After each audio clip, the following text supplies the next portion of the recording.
दोस्तों आज हम आपको लेकर चलते हैं नेपाल के एक ऐसे शहर की सैर पर जो अपनी प्राचीन कला, समृद्ध सांस्कृतिक धरोहर और जीवंत शहरी जीवन के लिए पूरी दुनिया में मशहूर है। ये है ललितपुर, जिसे प्यार से पाटन या फिर याला भी कहा जाता है। बागमती नदी के दक्षिणी किनारे पर बसा ललितपुर काठमांडू घाटी का एक चमकता रत्न है, जो इतिहास, संस्कृति और आधुनिकता का एक अनोखा संगम है। ये शहर न सिर्फ नेपाल की सांस्कृतिक राजधानी के रूप में जाना जाता है, बल्कि अपनी बारीक हस्तकला, प्राचीन मंदिरों और जीवंत बाजारों के लिए भी पर्यटकों का पसंदीदा ठिकाना है। तो चलिए ललितपुर की गलियों, मंदिरों और चौराहों की सैर पर निकलते हैं और इसके हर रंग को करीब से देखते हैं। ललितपुर नेपाल के बागमती प्रांत में ललितपुर जिले का मुख्य शहर और उप महानगर पालिका है, जो समुद्र तल से करीब 1310 मीटर की ऊंचाई पर बसा है।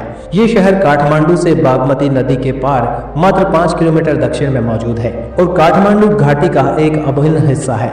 इसकी भौगोलिक स्थिति इसे काफी खास बनाती है, क्योंकि ये उत्तर में काठमांडू, दक्षिण में मकवानपुर, पूर्व में भक्तपुर और पश्चिम में काठमांडू जिले से घिरा हुआ है। ललितपुर का क्षेत्रफल 36.12 वर्ग किलोमीटर है। माना जाता है कि इसका नाम किरात राजवंश के राजा यालंबर के नाम पर पड़ा।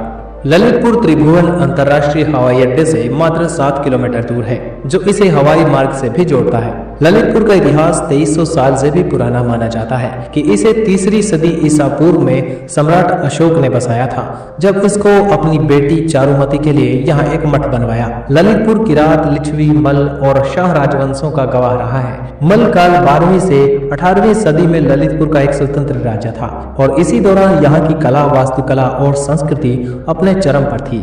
ललितपुर के पाटन दरबार स्क्वायर को 1979 में यूनेस्को विश्व धरोहर स्थल घोषित किया गया, जो इसकी ऐतिहासिक महत्ता को दर्शाता है।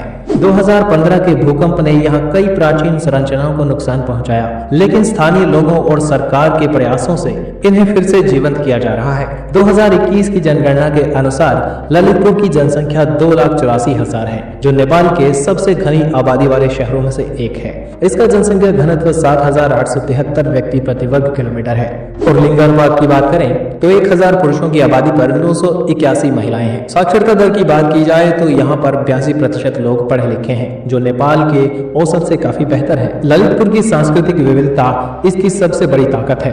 यहाँ रातों मच्छिंद्रनाथ यात्रा, बुद्ध जयंती, दशैं और तिहार जैसे त्योहार धूमधाम से मनाए जाते हैं।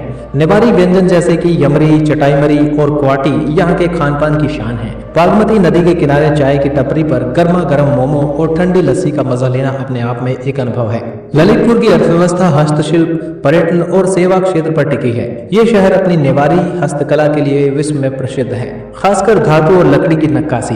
पाटन के कारीगर तांबे, पीतल और चांदी से बनी मूर्तियां, थंग पेंटिंग्स और मिट्टी के बर्तन बनाते हैं, जो जापान, अमेरिका और यूरोप में निर्यात होते हैं। ललितपुर का पाटन औद्योगिक क्षेत्र छोटे मोटे उद्योगों का केंद्र है। पर्यटन यहाँ की अर्थव्यवस्था की मुख्य रीढ़ है, क्योंकि पाटन दरबार स्क्वायर, स्वर्ण मंदिर और अन्य ऐतिहासिक स्थान हर साल लाखों पर्यटकों को आकर्षित करते हैं। मंगल बाजार और पुल चौक जैसे बाजार स्थानीय व्यापार की धड़कन है।